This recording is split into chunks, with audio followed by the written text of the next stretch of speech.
reactions that have trailed the killing of troops of the 181 Amphibious Battalion of the Nigerian Army who were on a peaceful mission in Okoma, Delta State. On Monday, the Army debunked what they termed as media propaganda by those complicit in the dastardly act after reports began circulating that the military allegedly razed Okoma community and opened fire, killing over 50 persons in reprisal attacks. The director of the Army's public relations, Onyema Nwachukwu, in a statement, said the reports were a clear indication that the murder of the troops was a communally orchestrated attack against legitimate forces. The statement reads in part, "Regrettably, the community complicit in the dastardly act has resorted to media propaganda and shenanigans rather than engage in a positive effort to fish out the perpetrators of this heinous crime. This again is a clear indication that the murder of the troops was a communally orchestrated attack against legitimate forces. The falsehood being peddled by these criminals and their cohorts to whip up sentiments and sway the public to cover up and also support the outrageous criminal acts of their armed youth gang should be disregarded in its entirety. It is only a ridiculous attempt at justifying their crime." Well, in the meantime, a video of reported residents of Okoma community who pled anonymity as they narrated their ordeal with the military has gone viral on social media. They spoke to Delta State Broadcast Television. On the 14th of March, 2024, they at home that very day, they now saw that some military personnel, army, came to Okoma. So they now welcome them. They say they want to walk around the community. They walk around the community. Say they want to go to the town hall, they have a peace talk. They now went to the town hall. They now entertained them as the military men. They welcomed them. So they were very happy when they see the entertainment. Then after that, when they say they want to take the community chairman and the secretary and some of the other leaders away, it is there they say they cannot be able to follow them. When their machines might suddenly and open fire right there in the community town hall, kill many of the youth, the women, and some other children. More than 20 of them died instantly. Later they come out. When we say they will come back again. Begin the open fire. Then on the 15th of March 2024, they come back again, both the whole community. Both every house is when we say the Okoma community. Some of us now, our children, we never see them. Our parents will never see them. Inside the bush now where we hide now, so dead body dead there. Now we they talk so. So we won't make government come rescue us now. All right, so that's the video that, the defense headquarters, is debunking. They also debunked the fact that they posted that video of the, community, the Okoma community being razed down. They were, we read that tweet. They said that they did not post anything. But I also spoke with, our Delta State correspondent, Jemima Boloko, who said she's had a hard time to even go into that community because at this moment, the military have, carried off that area. They are blocking journalists from entering that community. But also in the meantime, the governor of Delta State, Sheriff Obowowori, on Monday visited Okoma community in Ugeli, where the soldiers were killed, to examine the extent of the damage from the fire that engulfed parts of the community. The military joint task force, however, barred journalists from covering the governor's tour. The JTF operative barricaded major roads leading to Okoma with an armored tank preventing vehicular and human traffic. The governor was said to have met with the leader of the military joint task force, Major General Jamal Abdul Salam, in a closed-door meeting that lasted for an hour. This is so unfortunate that our journalist couldn't even go there. She did confirm that she tried and they did not let them in. Now, who is responsible for this crime? You heard that video, you heard some eyewitnesses there. Vimbai, really quickly. OG, I think it becomes complicated when you're not allowing journalists and media into the space, because already there's a lot of conversations happening online about which images and which videos are authentic, which ones are fake, which ones. So it's very important to allow independent media in, let people in, so that we can establish the facts and separate it from narratives that might be building on social media. Absolutely. And I love the fact also that, the fact that they've even brought out the images of these officers, if you can pull up those images, may their souls rest in peace. There are about 17 of them that, Defense Headquarters put out in their tweet. Dr. Abati, before you speak, I'd like for you to even just pay a little tribute, if we can have those pictures up. Well, I think it's very unfortunate. Originally, we were told 16 persons died, but yesterday when the Defense Headquarters released the pictures and the names, it turned out that about 17 soldiers were actually slain, including officers and men of the other ranks. These are men, who were serving their country, and then they had to fall, because they were attacked by the same persons they were supposed to, protect. There have been many sides to the narrative, but there can be no justification for people, killing their own soldiers. We have cited the case of Americans who respect the Marines so much because they respect the value of what they do. There are persons who have said, Nigerian soldiers are corrupt, Nigerian soldiers get involved in things that they should not get involved, but then that's no justification for them to be slaughtered in the manner in which this happened in Okwama community. We hope that apart from publishing the names and the pictures, the Defense Headquarters, the Nigerian Army, has taken the necessary steps to first inform their families, and that every step will be taken to provide the support that their families will need. Definitely, it's a tragedy, and it's an attack on the Nigerian nation. It's an attack on the values that we all hold dear as one humanity. Now, we were told that the governor of Delta State has visited. Yes. And then we have two guests who were also saying the governor has a role to play. And I keep making the point that, in fact, what we have seen here also is a failure of leadership and the failure of the state. Because the conflict between Okwama and Okoloba community is not something that happened overnight. No, it's not new. It has been there. They have been fighting over land. What did the governor do? Now that, the crisis has hit the roof, now the governor is going there on a tour. This is not about a tour. The main challenge in Delta State is how to find lasting peace from Ojinika's village to the end of the Focados River, to ensure that everybody can live in peace. And now we're told that journalists were not allowed to cover the visit of the governor. No, that is wrong. Journalists, the military may say, well, this is a crime scene. In fact, the whole of Nigeria itself is a crime scene. So it is wrong to disallow journalists from doing their job. Even in Afghanistan, journalists are covering the war. As tough as the situation is in Gaza, journalists are allowed to do their work, because journalists defend the right of societies and communities to know. The right to know is a fundamental universal human right. Article 19 of the 1949 Universal Declaration of Human Rights says that every human being shall have the freedom of access to information and the right to impart knowledge and disseminate information.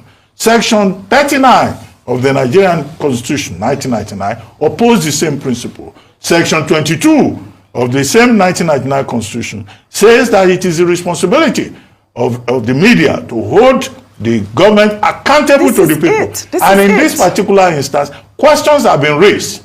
And it is by journalists going to the scene and reporting every little detail of it that the propaganda that the military is complaining about, or the rumor mongering that has developed around the various narratives, will not be the case, because journalists will unearth the truth and report the matter. So stopping journalists from doing their work is a no-no. and the military headquarters should desist from that. Absolutely. Well, still in Delta State, 2 people were reportedly killed in Asaba, the state's capital, following a dispute between commercial motorcyclists and members of a task force. In a video now making rounds on social media, broad daylight. Rufai, I mean, if we don't have that eyewitness report, we wouldn't see 2 people. May their souls rest in peace. But this is happening again in the state, Delta State, by Governor Oboweri. And, you know, I spoke with Jemima. She said the same thing, that these clashes have been going on. And in fact, that killing that happened, the governor was aware 48 hours before that incident occurred, and nothing happened. Apparently, it was even the militia that went in there to raid the community, militants, they say. Rufai. One thing is certain. I want to believe Governor Sheriff Oboweri is listening to all this we are saying. He must be on top of the state. Apparently he's slacking. He's not on top of his state as we speak. If all the blame came pointing to you, then he needs to be on top of the state. So what is he doing as regards all of this? We always have skirmishes between task force trying to enforce, but it shouldn't degenerate this way, that people are getting killed. And it goes back to the film. I mean, you keep talking about Vembai. What are the rules of engagement?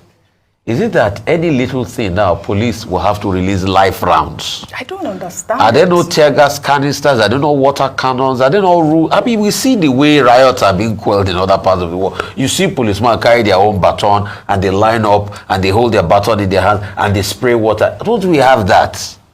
Don't we have water cannons? Don't we have things like that? Why must there always be a release of live gunfire? I think that's one thing we should look at. I think it was Mr. Femi Falana that was talking about it then. That there was an assessment that was done on the police. Police do not have most of this anti-riot gear.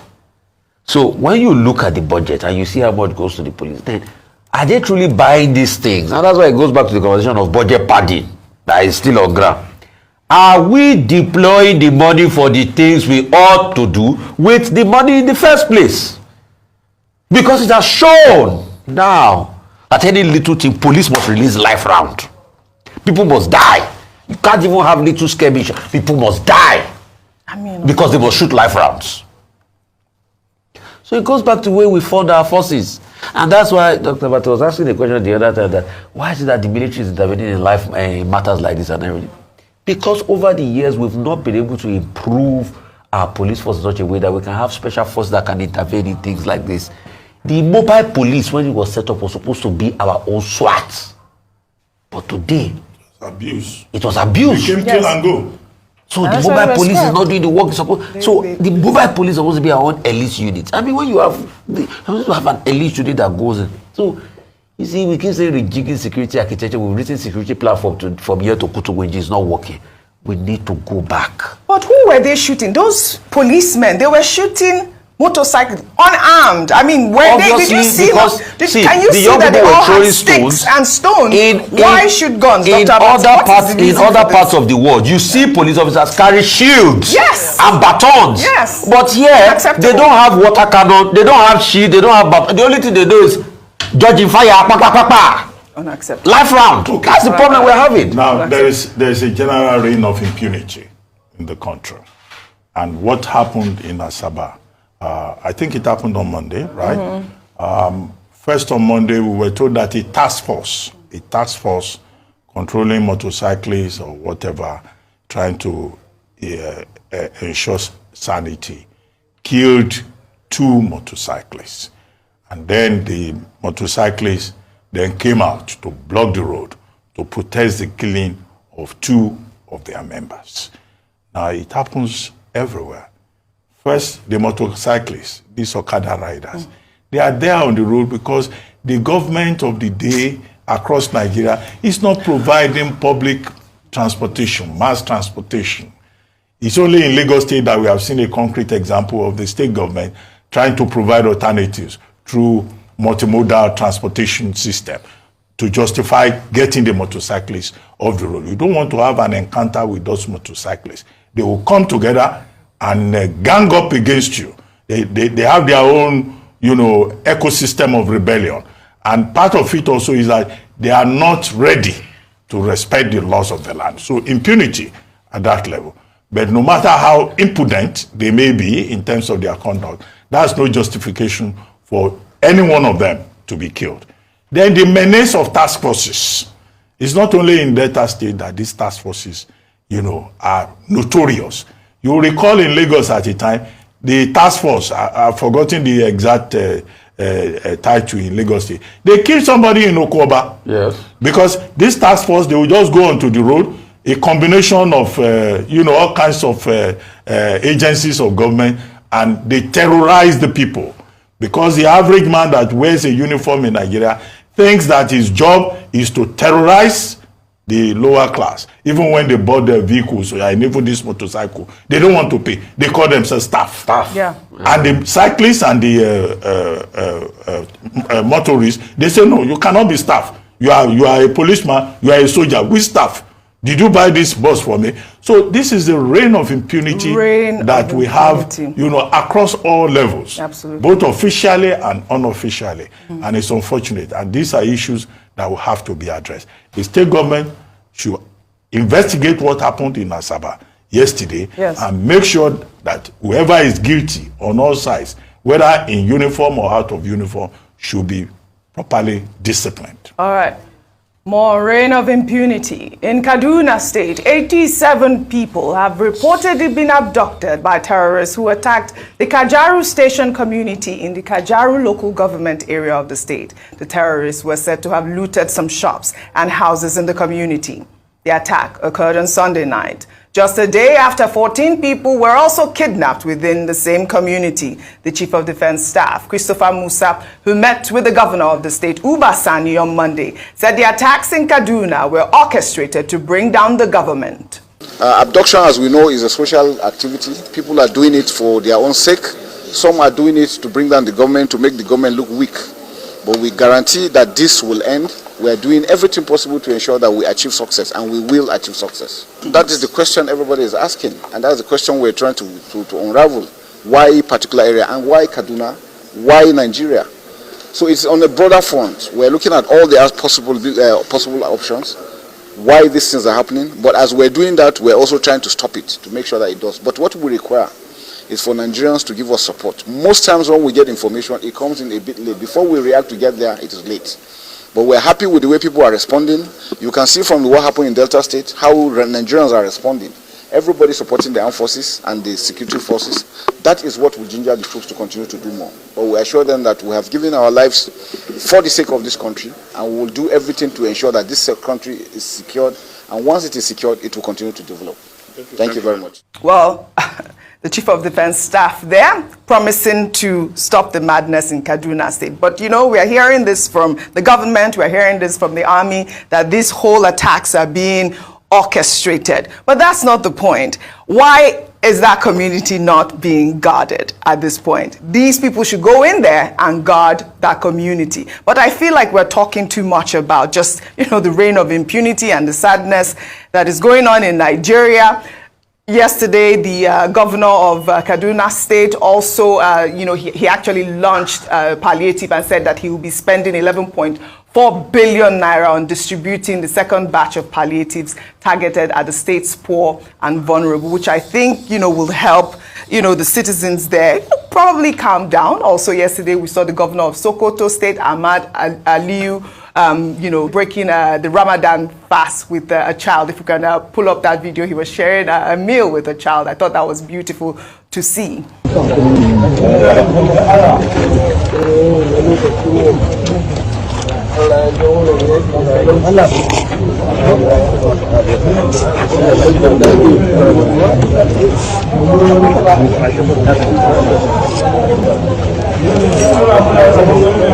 That's the video there. I mean, these state governors, the same states, Kaduna and Sokoto, they have these issues going on in their state, which is quite unfortunate.